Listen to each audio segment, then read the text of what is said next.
is the Lawfan? Allah, Allah, Allah, Allah, Allah, Allah. Who is the Lawfan? Allah. Who is the Lawfan? Allah. Who is the Rahman? Allah. Who is the Mannan? Allah. इलास के मुकर्रिर खुसूसी हज़रत मौलाना अहमद शमीम साहब हफ़िज़हुल्लाह उस्ताद मदरसा रियाजुल उलूम गुरैनी तशरीफ़ ला चुके हैं। वलीउल्लाह इब्न मोहम्मद साकिन राजापुर सिकरौर मुतअल्लिम मदरसतुल इस्लाम। इसके बाद मोहम्मद इब्राहिम इब्न मोहम्मद आज़म चितारा तैयार रहे।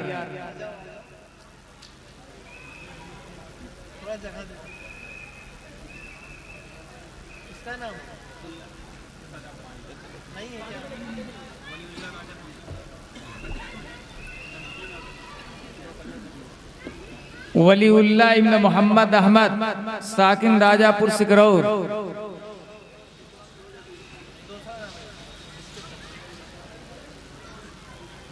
मोहम्मद इब्राहिम इब्न मोहम्मद आज़म वो स्टेज पर आए। मोहम्मद इब्राहिम इब्न मोहम्मद आज़म।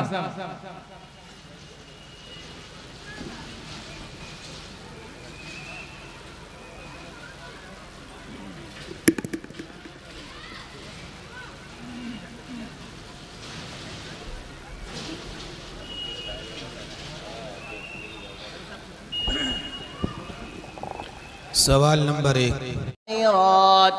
أينما تكونوا يأتي بكم الله جميعا إن الله على كل شيء قدير ومن حيث خرجت فول وجهك شطر المسجد الحرام وإنه للحق من ربك وما الله بغافل عما تعملون ومن حيث خرجت فول وجهك شطر المسجد الحرام وحيث ما كنتم فولوا وجوهكم شطره لئلا يكون للناس عليكم حجة إلا الذين ظلموا منهم فلا تخشوهم واخشوني وليتم نعمتي عليكم ولعلكم تهتدون كما أرسلنا فيكم رسولا منكم يتلو عليكم آياتنا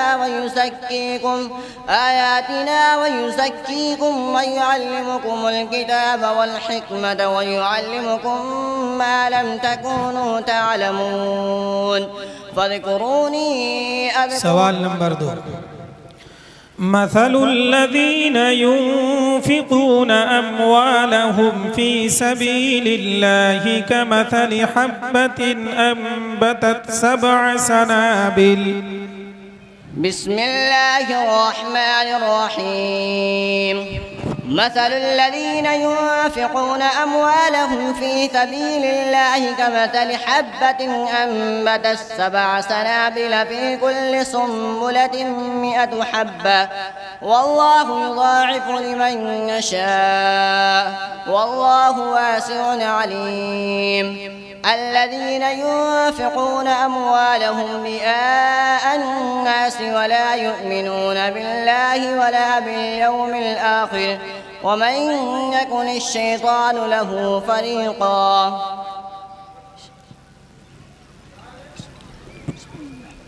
सवाल नंबर 3। طه ما أنزلنا عليك القرآن لتشقى. بسم الله الرحمن الرحيم. طه ما أنزلنا عليك القرآن لتشقى إلا تذكرة لمن يخشى الذي خلق الأرض والسماوات العلى الرحمن على العرش استوى له ما في السماوات وما في الأرض وما بينهما وما تحت الثرى وإن تجهر بالقول. सवाल नंबर 4। القارعة ما القارعة. بسم الله الرحمن الرحيم.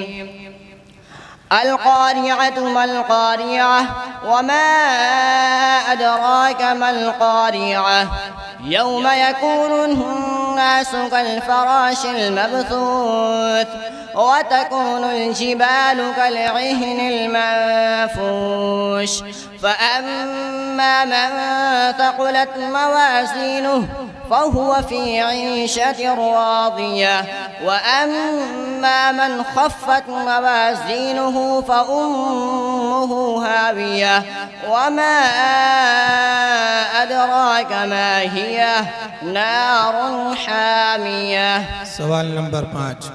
بسم الله الرحمن الرحيم. قد أفلح المؤمنون.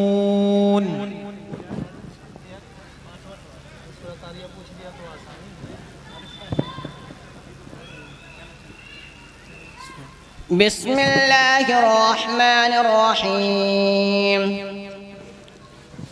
أقم الصلاة لدلوك الشمس إلى غسق الليل وقرآن الفجر إن قرآن الفجر كان مشهودا ومن الليل فتهجد به نافلة لك عسى أن يبعثك ربك مقاما محمودا وقل رب أدخلني مدخل صدق وأخرجني مخرج صدق واجعل لي من لدنك سلطانا نصيرا وقل جاء الحق وزهق الباطل إن الباطل كان زهوقا وننزل من القرآن ما هو شفاء ورحمة للمؤمنين ولا يزيد الظالمين إلا خسارا. جزاك.